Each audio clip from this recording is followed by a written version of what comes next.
A planned 3-season series with the first season alone spanning over 8 episodes, closely observing one of the most influential figures of modern history.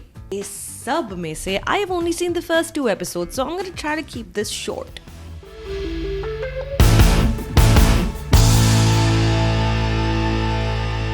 Hey all, my name is Sucharita. Welcome back to my channel, where today we're talking about Hansal Mehta's Gandhi, fresh from its world premiere at TIFF. The series begins in 1896 in Durban. Gandhi is already a huge political figure. Detractors are out for his blood.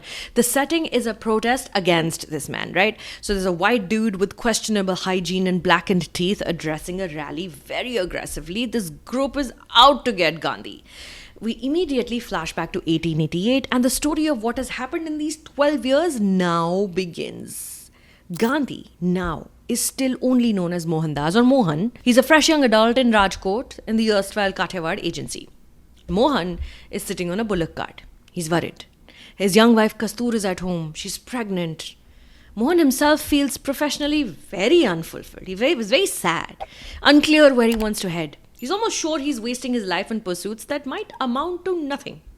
The dramatic irony here is so enjoyable, because you already know that in just about a decade, a little bit more maybe, Gandhi is about to become a global phenomenon. He just doesn't know it. And yet, like you, yourself, and people you have known in your life, in this moment, this man is utterly and completely lost. From here on, Hansal Mehta and his 6 credited writers, 6 plus 1 more for additional writing later, they take on the task of familiarizing the viewer with the man before the Mahatma.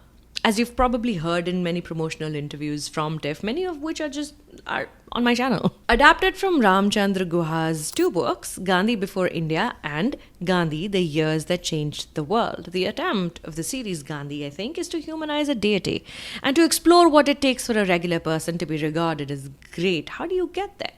According to the show's TIFF description page, the idea for the series originated after watching The Crown, which is the sprawling saga of the British royals, with a focus on Queen Elizabeth for the most part. It's very smooth, non-challenging, but rather grand viewing experience with some creative liberties. Unlike The Crown, though, with Gandhi, Hansal Mehta decides to go with one actor to portray the titular character all throughout. No aspersions can be cast on Pratik Gandhi's acting prowess. It's brilliant. Everybody knows that, whether it is this or whether it is Dhoom Dham. And on occasion in the show, the actor might even be convincing as a 19-year-old. However, one can't help but wonder if season 1 might have had a much stronger impact on arrival had a younger actor been cast to start the series off, making room for Pratik Gandhi later. I mean, just off the top of my head, Vishal Jethwa, Adarsh Gaurav, Sparsh Srivastav, they're all older than 19 for sure. But I believe they would be more compelling as young adults compared to Pratik, who has a much more mature wisdom etched on his wonderful face. Similarly for Bhamini Oza Gandhi as Kastur. Now, an argument can be made that this couple in real life was a lot more mature than 18-year-olds of the time, of the 1800s. But I don't know, it's harder for your brain to fully feel that extra layer of sympathy for these 2 actors. Playing characters who are not ready for the world, they're barely adults, they're about to have their first child, when the performers in front of you bring such a mature energy instead. However, guys, this series is going to be long, 3 seasons long, and soon enough, these 2 episodes that I'm talking about today of a young Gandhi, they might even lie forgotten as this global leader emerges. To Hansal and Pratik's credit, they choose not to use prosthetics or this fake accentuated voice to make the character more believable, because the emphasis is not on recreation. And to almost counter my own point above that I just made, seeing the actor look like himself and not like Mohandas Karamchand Gandhi, it allows you to forget whose story you're watching. So complete is this fact that during the TIFF screening where I watched the first 2 episodes of the show, there was a man sitting next to me and like uske muh se gaali nikal gayi when there was a scene where young Gandhi was just being astoundingly obtuse. This man next to me was like, abey. Hansal Mehta chooses to follow a largely risk-averse path thus far. The first 2 episodes almost run parallel to the Wikipedia entries on Gandhi's official page. A little bit of side reading will corroborate everything the show is talking about. There's nothing new, there's no risks. Most of the screenplay in the first two episodes largely relies on well-documented incidents. These are not bad things. Amid these stories, there is also immense attention to detail. The costuming, makeup, set design, protesters holding placards asking for women's rights to vote, the viscosity of the paint that falls on Mohan's head as he runs through some streets, they all make for a very satisfying viewing experience. It holds you. One can also sense a few questions that the show might be working its way toward addressing.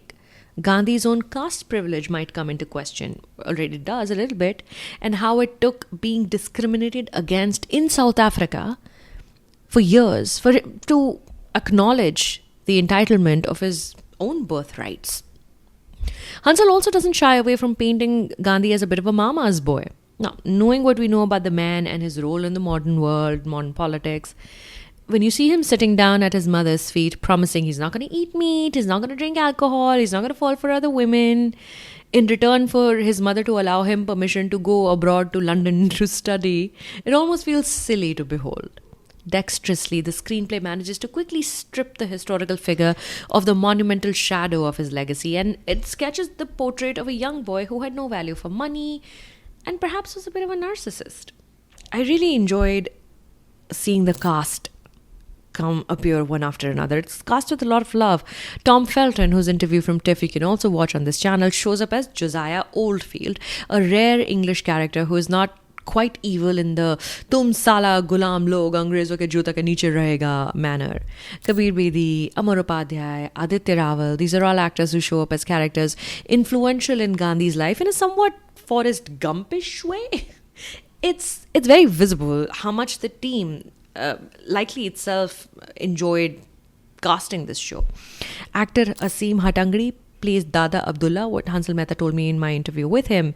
Dada Abdullah was the man whose wish Gandhi first moved to South Africa. Now, if that name sounds familiar to you, it's because he's Rohini Hatangri's son. Rohini, of course, is India's first ever BAFTA-winning actor, an award that was given to her for her role as Kasturba in Attenborough's Gandhi. As A.R. Rahman's score lifts this whole endeavor up many notches, many dialogue-heavy scenes occasionally threaten to pull it back down. Despite the verbosity, though, the show is immensely watchable. And I, for one, can't wait for more episodes. Alright, up next, we'll be talking about The Voice of Hind Rajab. You've got to subscribe to the channel. Until then, my name is Sucharita. Thank you for stopping by.